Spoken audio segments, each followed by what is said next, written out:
purpose and goals. So we've spoken about having a purpose, something that you aim for.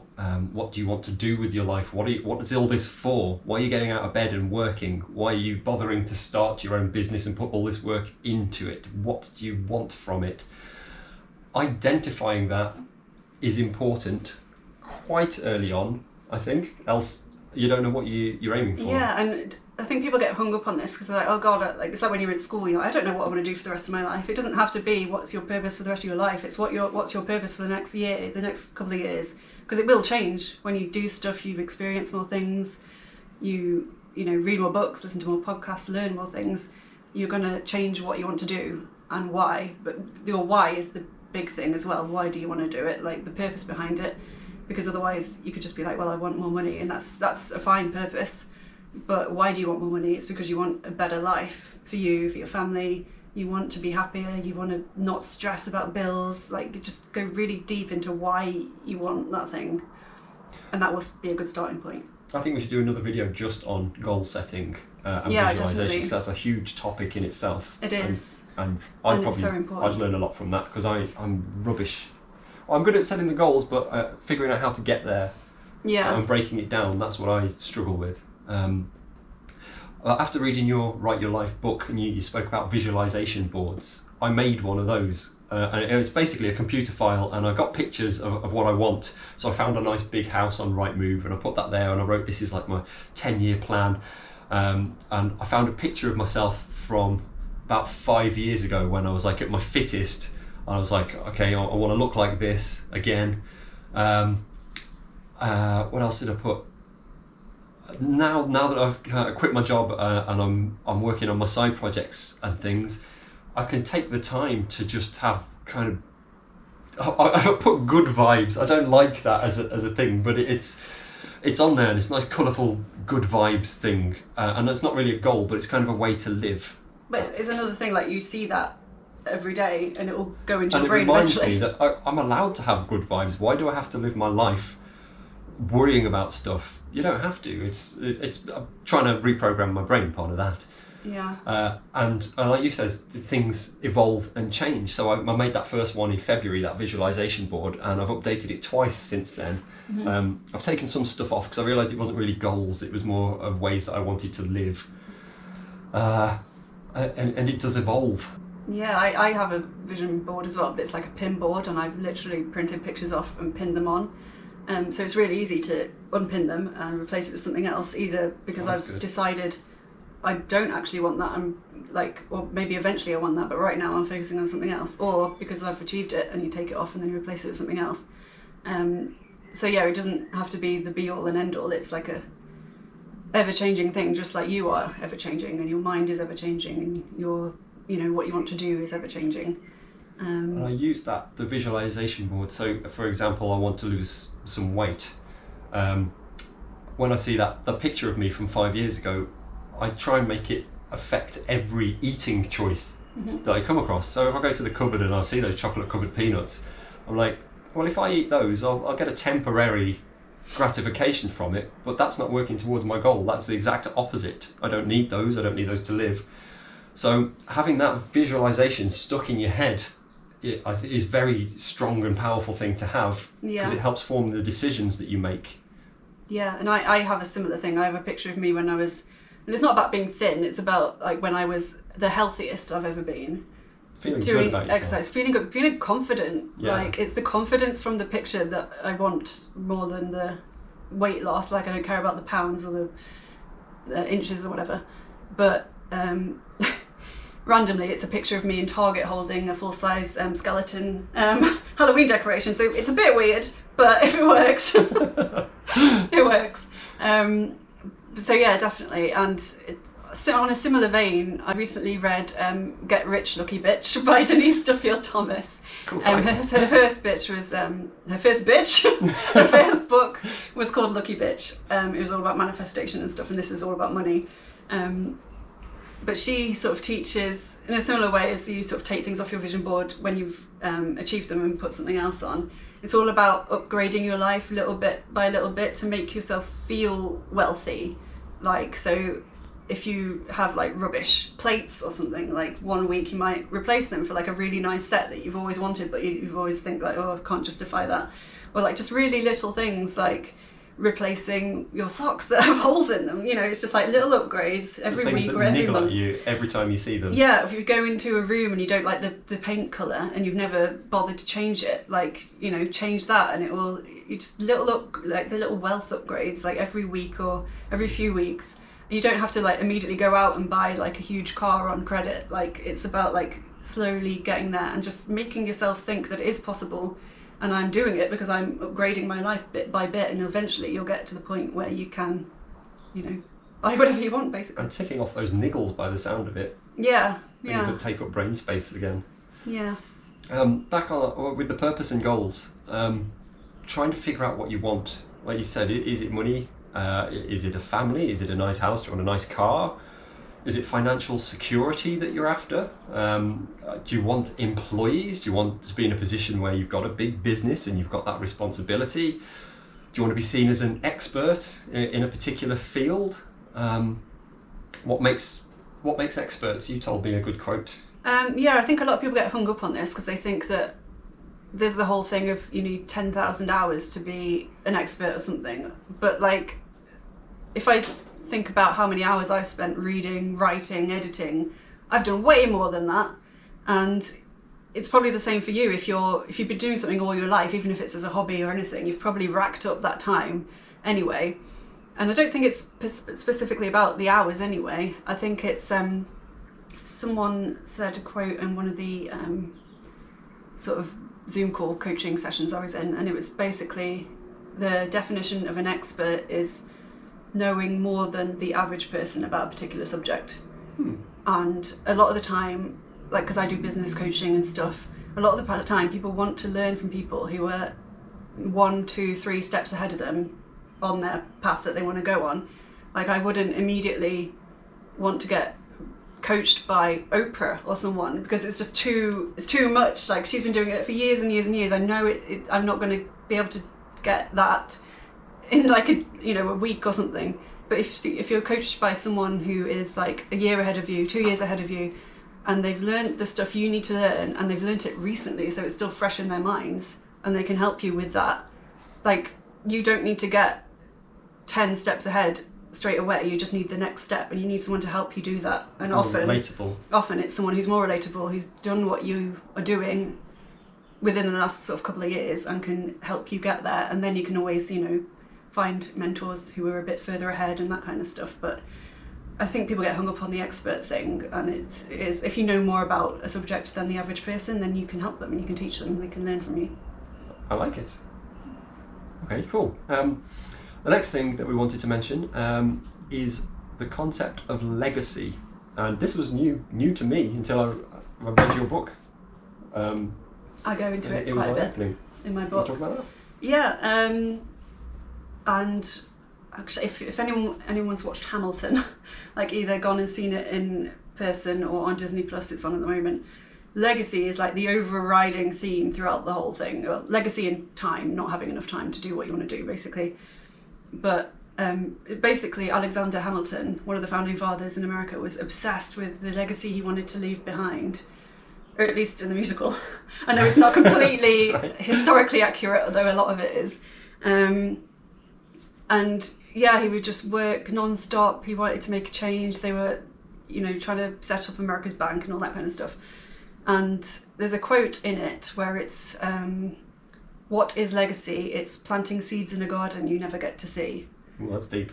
So it's all the work you're doing now. Like, if you've got a family, if you've got kids, or even if, just the generation coming next, you want to leave something that either helps them or helps them understand you, like writing a memoir so they can know what, life was like in the pandemic or something, especially now. That's a huge thing. Like, people 100 years from now will want to know what it was like. So anyone who's writing a book about this time, that's a huge legacy you're going to leave behind. So it's all about having a purpose and then fitting that into what legacy you want to leave behind, because that's like just gives it a way bigger purpose than anything you can think of in your own lifetime if you think about what comes after. So how you want to be remembered? Yeah, how you want to be remembered, sort of as a person, and also how physically are people going to remember you? Are you going to write a book? Are you going to do a YouTube channel? Are you going to start a business that you can pass down to your friends or family? Are you going to help people and change their lives, and in turn they will help other people and change their lives? Like, that's a legacy. Like doctors, obviously, every time they save a life, that's a huge legacy they've left behind. Even like, you know, if you're an actor or a cinematographer or a makeup artist or something, every time someone comes together to create a film that has a lasting impression on someone, like, that's a legacy that people are probably going to be watching for years to come, and all that kind of stuff. So if you think about your purpose in terms of not just what you want to achieve in your life, but what you want to leave behind, I think that helps you come up with your purpose, and it gives you more of a reason to go after it and stick with it when it gets hard. Okay. What's that, the quote that's just something about you live as long as the last person that remembers you? Yeah, that's a good one. I can't remember who said that. So yeah, if you write a book, and even if just one person a generation reads it, you're being remembered throughout the generations, and that is pretty cool. And it can be very empowering in focusing your mind, because if you're thinking of you're zooming out and you're looking at the real long term, what do I want to leave when I'm gone? You start thinking, actually, my time is finite. The time that I'm spending on stuff, is it doing stuff that's going to help me get towards this legacy that I have? Yeah. If you want to know more about it, read the bit in Jess's book. In Write Your Life, it's really good. Like I said, I'd never heard of it until I read it in your book, and it's powerful stuff. Yeah, actually, I have it here if anyone wants to have a look. We'll put a link to that as well. Yeah, so I have a section called Coming Up With Your Legacy Vision, and it basically tells you how to do it. I won't read it all, but how I did it was I made a list of everything that's important to me in terms of my personal life and in terms of local and global issues. So you might be really passionate about, you know, climate change, or about stopping racism, or about helping children in poverty. You know, you can think as big as you want. And then I pondered my answer to the following question: what do I want people to remember about me once I'm gone, which is what he said. So think about how you want to be remembered. So I want to be remembered as a kind, generous person who helped others when she could, and who put great amounts of energy and passion into her business, becoming successful enough to be able to give back, both in terms of her money and her time. And then basically you go through everything you've written for those past two things, highlight anything that's really important that you want to have in there. And again, this is something that will change because mine has changed since I wrote this. But when I wrote it, it was to show as many people as possible how they can achieve their goals through writing, and how they can design their dream life and live it too. Whereas now I'm more focused on helping entrepreneurs with their stories and things, but this still holds true. It's still what I'm helping people do overall. So once you have that, I printed it out and put it on my vision board as well. And then you've got that there, and you know what you want to leave behind and what you're aiming towards, basically. Awesome. Okay, thank you. Next, we're nearly at the end. Talking about being grateful and how powerful that is on positivity. And that's basically the gist of that, is not focusing on what you don't have, but focusing on what you do have and being grateful for it. Mm-hmm. Which you've mentioned, but it's a huge subject in itself. And there's so many, in my book as well, I give you several different gratitude practices that you can do on a daily basis. So there's things like the affirmations, like when you first wake up, and a lot of people do an affirmation and they say like 3 things they're grateful about, and they make sure it's a different 3 things every day. A lot of people will literally write down every day like 50 to 100 things you're grateful for, and you have to think of new things every day. So it really gets your brain going. So It can be anything. It can be like the air I breathe, the food I eat, the fact that I can go out for a walk, this chocolate bar I'm about to eat, like tea, animals, dogs, like anything. So that's really good. And I think getting other people involved as well, like a lot of partners do it together. They will like tell each other what they're grateful for. It's kind of like the idea of like Thanksgiving dinner, where they go around the table and say one thing they're grateful for. But if you can do that every day, then it has it, why just wait until one day a year to do it? Do it every day, and it will be, in the forefront of your mind. Oh, that's cool. So people take things for granted quite a lot, don't they? Like living in England, where we've got water you can drink straight out of a tap, that we flush our toilets and wash our cars with this drinking we got water. to go to school, university. All these things and there's still miserable people moaning about their lives, and we've had all these amazing opportunities. So basically saying that we're privileged. Well, maybe this was a while ago, I'm not sure, but a thought came into my mind when we were talking about it, and there was a sort of an analogy I heard on a podcast. Again, I can't remember where I heard it, but it's basically thinking of like everyone in the world is on like a racetrack, and a lot of people start when they're born at the start of the racetrack, like on the starting line.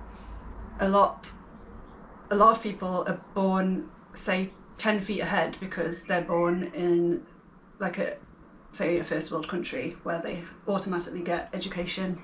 They have lots of opportunities. So like England, America, that's the kind of things I think of. Obviously not everyone in them, but they're already 10 feet ahead when the starting pistol goes off. A lot of people are at the starting point, but a lot of people are way behind it because they either didn't have education, they live in poverty, they live in a country where maybe girls don't get educated, or they don't have enough schools, or they educate to a certain level and then they have to leave to work and support the family. So those people are starting like, say, 10 feet behind, and then like other people will be starting 10 feet behind them because they don't get any chance of education. And so like not everyone starts from the same level. So when the starting pistol goes off, the people 10, 20 feet behind have to work like a million times harder just to get in the same places that the people are who started at the starting line and beyond, like to get the same job opportunities, to get the same opportunities to go to college, or whatever you want to do. And they have to work like a million times harder and jump, and think of the people who are behind. To get to the starting point, they have to jump over obstacles. So say they have like hurdles that they have to jump over too, because they haven't got the opportunities that a lot of people ahead of them do. So when you're thinking about being grateful, like, I'm not saying compare yourself to other people who are way behind you, but just have that in mind and think, if you're struggling to think of things you're grateful for, think of all the things they would like love to be able to have, and they're like running behind you, jumping over all these hurdles, trying to get to just the point that you started at, not even the point you are now. And like just all the privilege and all the things you have because either the place you were born, if you were born into a rich family, the colour of your skin, your education level, like all these things like have an effect on it. And so if you're struggling and things to think of to be grateful for, you have a lot. Even the people 10 feet behind the starting line, they have a lot to be grateful for compared to the people 10 feet behind them. And it's not fair, but like it's like you were saying before, when people are moaning about things and you're just like, you have every opportunity in the world. You could literally do anything you want. It's yourself that's stopping you because that's what your mindset is. So yeah, you're literally, even if you wrote 100 things a day that you're grateful for, you're never going to run out of things, like new things to put. So I guess we've covered most of the things that we want to cover, and we'll just recap some of the actionable steps you can take towards positivity. So as you've just been saying, write down what you're grateful for every day. It can really put things in perspective. If you're thinking that your life's not that great, it probably actually really is. Yeah, and a good thing to do is to do it first thing in the morning and last thing before you go to bed as well. So it's a good bookend to the day, basically. And we've also talked about goals and affirmations. So write those down as much as possible. There's a huge difference between just thinking something in your head and actively writing it down and reading it back in your own handwriting. Like even better than typing it on a computer, because you can see it's in your handwriting. A lot of people also will say it into their phone and play it back to them in their own voice. A lot of people do that for sort of meditation things as well, or I've heard of people doing it. They will listen to it every night before they go to sleep. They'll like talk their goals into their phone and but like listening to it in their own voice, somehow it's a lot more powerful than just thinking it. So do that every day, and it will reinforce them in your head, much like the positive things you say to yourself on a daily basis. One of the most successful in business people that I know, he used to have on his computer a sentence that he wrote out. I emailed him. Neither of us can quite remember what it was, but as soon as he kind of became desensitized to that, he'd replace it with something else. And he says that really works. Just every day, sit at your computer, you just read out this positive sentence about where you want your life to be and how valuable you are. Yeah. It can definitely work. Yeah, I think a lot of successful entrepreneurs do that. A lot of the people I follow, they do it in like colourful post-it notes, and they literally stick it on their monitor, and so they see it every day. It's a nice bright colour, so your eyes are drawn to it, and like you say, if you become desensitized to it or you achieve that thing, then just replace it with something else. And it's all about constantly moving and constantly working towards something, not just getting to one thing and then stopping. Okay, you covered your success sentence. If you No, want to recap that? I did the legacy vision, did I? Oh yes, you did. Sorry. What's the success sentence then? So yes, I've talked about the legacy vision in my book. There's also a bit about your success sentence, because success means different things to everyone. Like for one person, success could mean earning £100,000 a year. For someone else, it could be earning 50 grand a year. For someone else, it could be earning £1 million a year.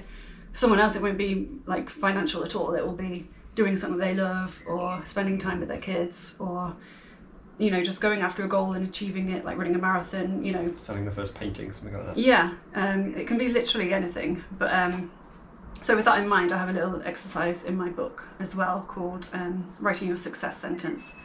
And basically, I think everyone knows deep down what success means to them. And if you don't, like, just journal on it. We haven't really mentioned journaling, but like just sitting down and just do free writing or free typing or whatever, and just see what comes up. It will probably just reinforce what you already think you know about it.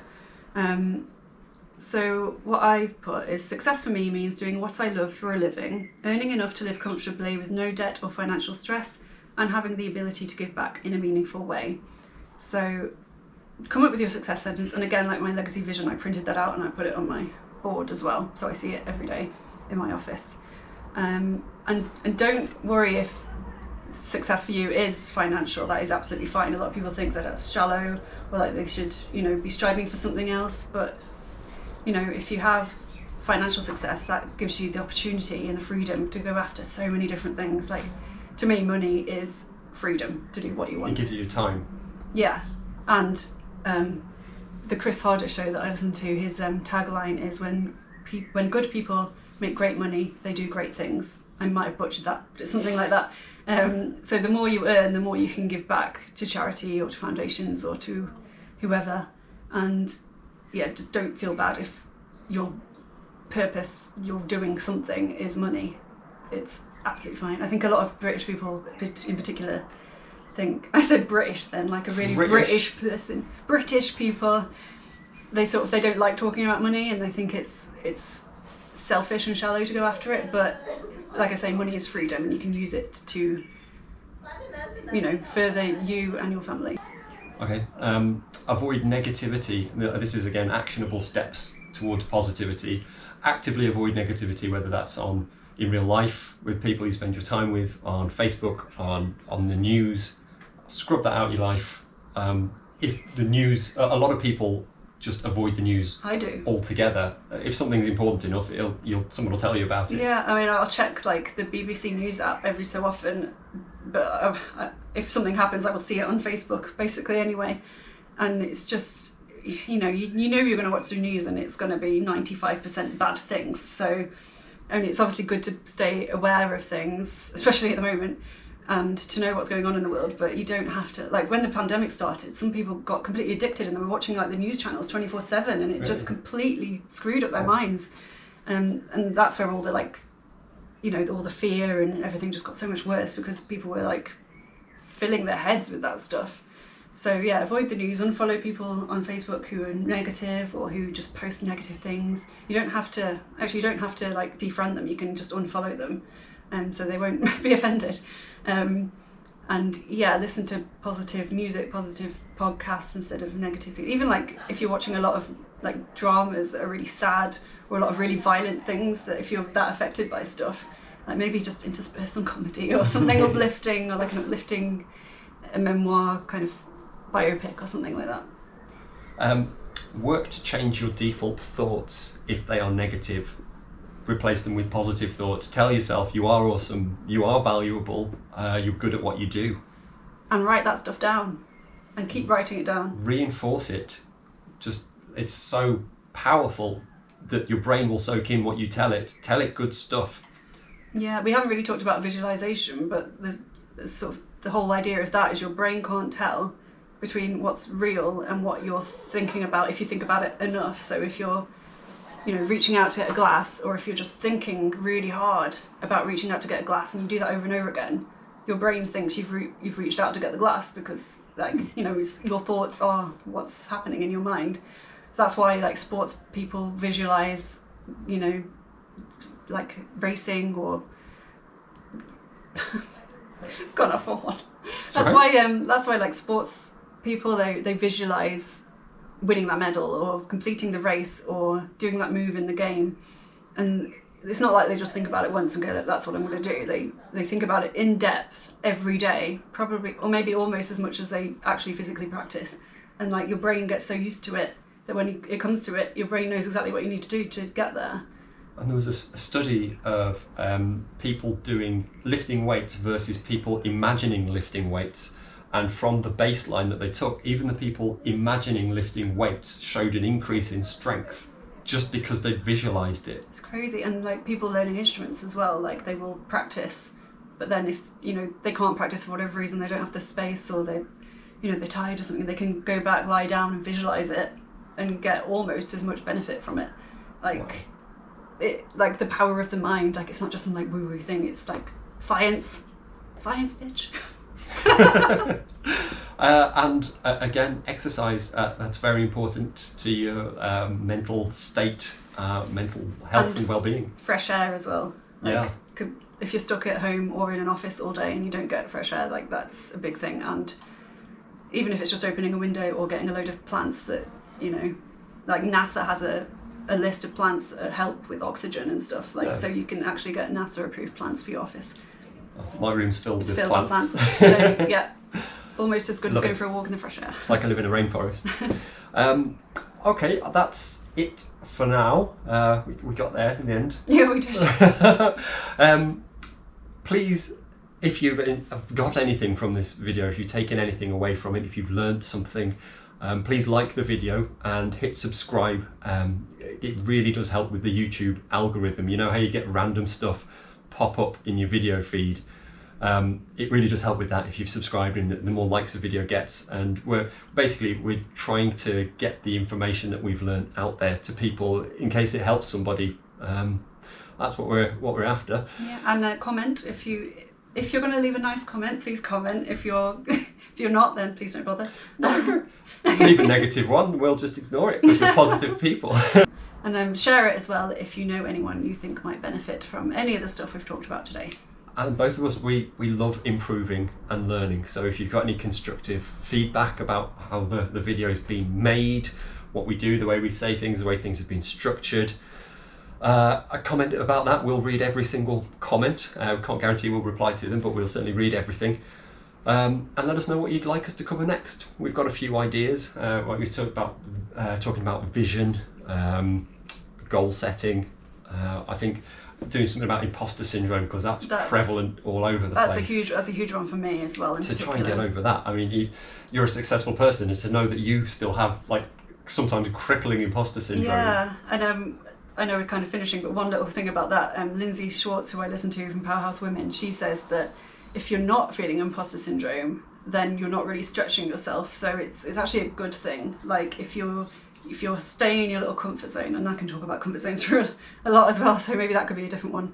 But if you're staying small and not trying things, then you're not going to be having imposter syndrome. Whereas if you're going after big goals, striving for something huge, you will feel it. It's inevitable, and it means it's a good thing because you're stretching yourself and you're trying to evolve and learn, and so it is a good thing. You just need to know how to deal with it. So maybe if you don't feel imposter syndrome, you're a bit of a narcissist. Yeah, or you're just not trying to achieve anything. You're just bumbling along through life, which I used to do. So we're also going to think about doing videos about money, because like we said, people don't talk about that very much. It seems to be taboo, but when you run a business and your goal is to make money, I think it's very important to talk about it. And we've got stuff to add about how once you've got some, you can make a lot more. I think that's quite eye-opening. Organisation, overcoming fear. We'd like to make videos on those, but we'll see how this goes. I mean, it might get lost in the depths of YouTube. People might say, oh, you're shit. But if we get even one person who takes something good away from this, then I think it'll it's be worth worth doing, it. because it hasn't cost us anything to do. And we like talking about this stuff anyway, so. Yeah, I really enjoyed this. Yeah, awesome. All right, thanks guys. Please like and subscribe, and we'll see you next time.